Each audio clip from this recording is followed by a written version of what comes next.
He's supposedly be off today, guys, but he doesn't like to be with me, so he go to work. I told him, let's go to your sister. He said, no, I go to work. He wanted me to go with him, but I don't want to go to the city. He want me to sit in the freaking car for hours and hours. No, you'd only be sitting there by yourself for like an hour, but you don't have to. No, and you said 3 hours plus you're doing something. Yeah, No, no, I'll be up and down. you'll be up and down. Yeah, I'm You always said there. you're gonna leave me in fire hydrants. Oh, I said this way if I don't have a parking space, it could be right there. So I can just come out. If I'm parked a mile away, I can't come out and go to car. It's like done. And what if there are people? What if the police? Oh, you cannot park here, and then You're they not parked. You're in the car. You're not parked. yeah, but and well, what if they said you have to leave now? They don't do that unless there's a fire, and they have to get to the fire hydrant. Ayaw ko talaga sa city, guys. You have a problem. You? It's gray. Is that gray to you? It is gray. It's gray, guys. Tommy said green. It's green. It's not gray. It's mint green. Is this gray? Same color as the cable. No, green is green. That's not green, honey. Mint green. That's what it is. No, that's cloudy gray. Cloudy gray. Okay. You're going to create your own new color. Honey, seriously. Hello, guys. Comment down below, guys. Because my husband have an issue now. I have Even an color, issue. even color cannot tell. That's it, guys. I have an issue. Gray yun siya, guys ba?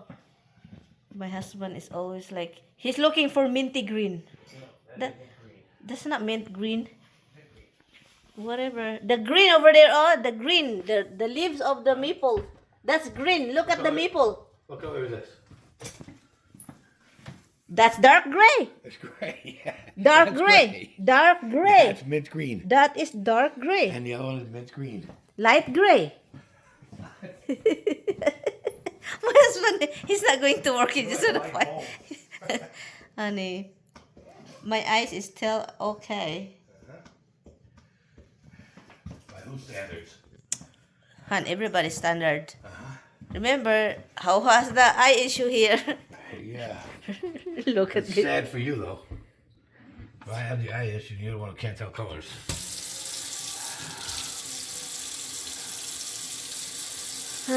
This is green. Did you see the green? This is a different green. That's evergreen. The shirt you were wearing yesterday was olive green. It's not the same as this, but it's still green. Yeah, and the one that you said is green, it's gray. Mint green. Mint green is like very light. Pale Han, green. have you buy me a minty thing? That is green. The mint green. The shake, that is green. Okay, mint green. Mint. Adoy, my husband. You know what, guys? No matter what you said, because he's always right, even he think Well, he, all right, even I well, think it's I tell you wrong. what, you're right. Use your phone, take a picture of it, and put it online and see what color it tells you it is. No, you cannot see it. Yes, You it can. It will. It won't. Yes, it will. Bye, love. Are you gonna miss your kids? Or miss me? I miss you. Not them kids. Ah, don't say that. They love you so much. Yeah. yeah. I don't see them unless it's time to give them food. yeah. Oh, that's what is funny. Yeah. They let me when I get the refrigerator door open. Kawawang Mary Ann, iwan na naman. Diba? Iwan na naman tayo, guys. Ganun yan talaga yung buhay. I love you. Be careful, Guapito.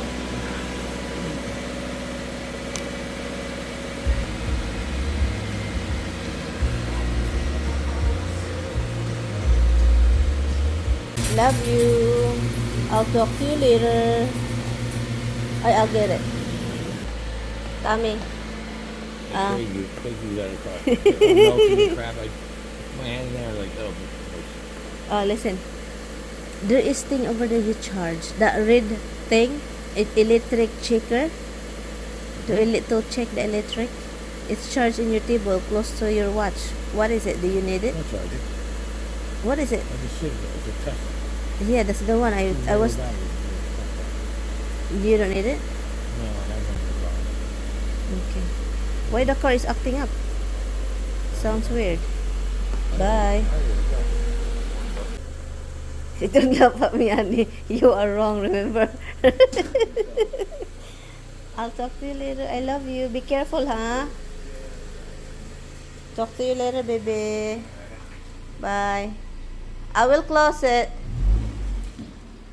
Kanina pa ako dito sa labas at ngayon lang ako nag-video. Kanina guys, ang daming mga linya. Nag-spray talaga. As in, grabe talaga ang linya. Kanina parang nag-cross-cross jud. Pinakita ko sa inyo yung langit guys. Dahil, ang daming nag-i-spray. So, every time mag-spray, kanina sobrang clear yung langit. Sobrang makikita mo yung blue. So, paglabas ko kanina, ang daming spray. As in, ang daming line. Hindi ko na-videohan yun kanina, yung sobrang daming line. And a few minutes later, ganito na guys. Parang ano na dito, start na dito ng cloud. Na dark cloud, doon na, nag-dark na doon. So, dito nag-start nang nag-accumulate yung dito din sa kabila. So, maano mo talaga na this is not normal, no? I don't know, may mga magsasabi na naman dito na gawa-gawa ko. Pero yes, I'm not the only one observing this guys. Kasi dito sa amin, makikita ko talaga yung mga linyahan. And then, kapag inobserbahan mo talaga yung linya, mag-start siyang mag-accumulate ng white, yung cloud na. As in, wala na. Paminsan, makover yung lahat. Yung blue, wala na. And then, dito na area, may dagum. Basta, grabing spraying nila guys. Kahapon pa ito. Grabe talaga. Kanina, sobrang clear dito. Pero tingnan nyo. Oh. Ngayon, ano na?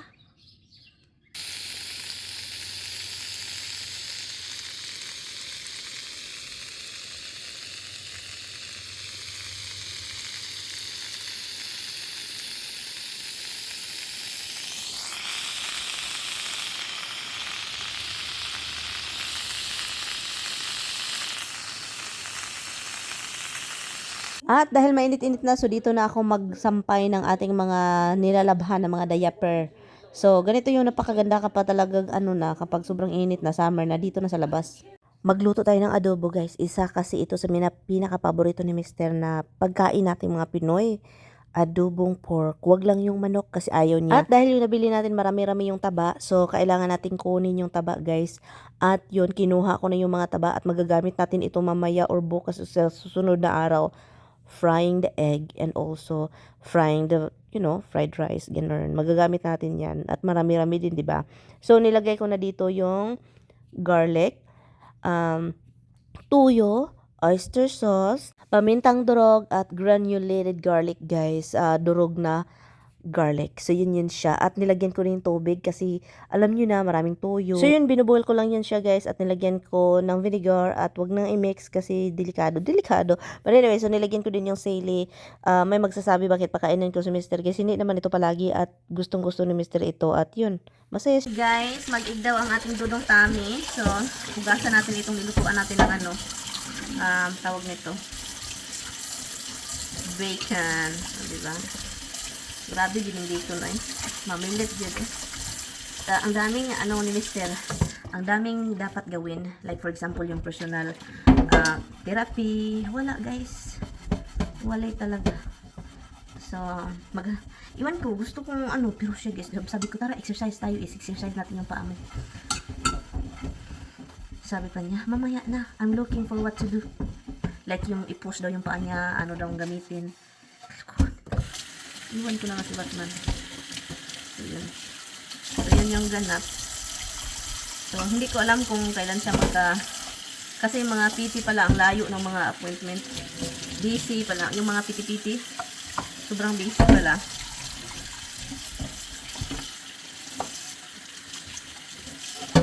So, pwede naman ako eh. Gusto pala ni Tami ng itlog. Sabi ko, gusto mo BLT? Hindi siya sumagot guys. Sabi ko, baka gusto mo itlog? Then, itlog pala ang gusto. Bakit sobrang yellow yung isa? Why?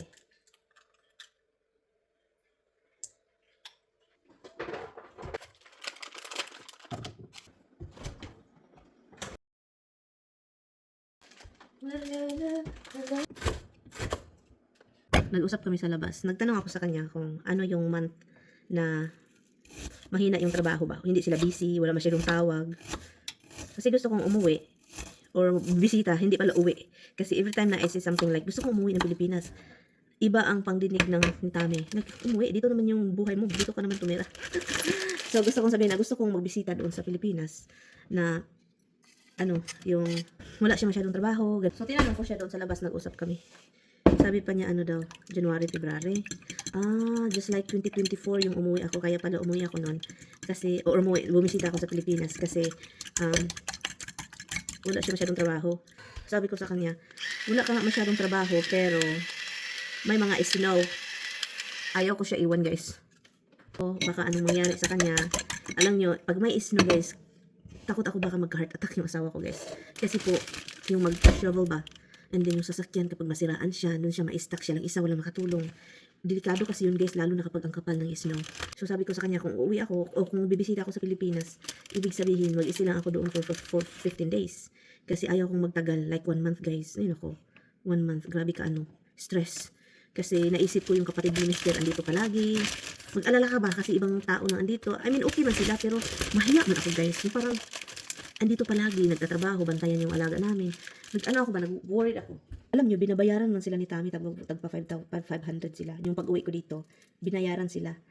Yung isa, hindi tinanggap. Yung isa, tinanggap. Yung bunso, tinanggap niya. Pero, alam nyo na, we pay. Parang heart from the bottom of our kigul. Yun, kaya para hindi sila maano ba na, ay, nagtitik advantage sila na, magbantay sila ng, baka, maisip nila ba, nagtitik advantage kami na, lalo na ako yung umuwi. Trabaho kasi si Tami palagi, basta summer sa Pilipinas, yung walang mga klase. So, busy dito, daming trabaho ni Tami. So, kaya, yun, hindi man niya tinanggap, ang isa tinanggap, sabi ko, tanggapin nyo na yan, kasi 1 month yung isa dito talaga, everyday. 1 month siya dito. Hindi, pauwi-uwi siya sa kanilang bahay, kasi malapit lang. Babalik na naman siya dito, umaga, alis 10 o'clock na nun, kasi pauwi na si Mister. Ayaw kong gawin yun ulit. Para ako yung nahiya na ganyan, kasi ako yung umuwi, diba? Dahil sa akin, wala silang magawa sa buhay nila. Lalo na mag-retire na yung isa, yung andito palagi. So, wala na talaga siyang time kasi palagi yan siyang andun sa mga anak niya. But anyway, so, yun siya, guys. So, kaya, hindi ko alam kung kailan ako makauwi. Gusto kong mabisita 2028. Pero, kung bibisita ako dun, hindi na masyadong katagalan. Ang napakaganda lang sa, uuwi ako, kung bibisita ako ng Pilipinas na Mayo, or end of April, and then the middle of May, ganyan. Napakaganda lang yan is, wala ng snow. And yun lang yung ko, na wala masyadong gawain sa labas. Hindi si Tami maglilinis ng snow, hindi siya ganyan. So, ang lang ni Mr. is trabaho, at saka pets namin. Yun lang yun siya, pero mga trabaho sa labas. For example, December ako uwi, si Mr. kailangan linisin yung yard namin, fall yun. Yung daming dahon na nahuhulog, lalo na yung dito sa likuran, yun yung pinaka-late na mahuhulog. Linisin yan, guys. Asan man niya maglinis si Mr.? No? Sa wakas natapos din guys, at lagyan natin ito ng bacon kasi meron tayong nilutong bacon kanina. So, ito na yung egg ni Mister. I don't know if he want to eat outside. And he want bacon. Malinis po yung kamay ko, guys. Malinis po yung kamay ko. Yan.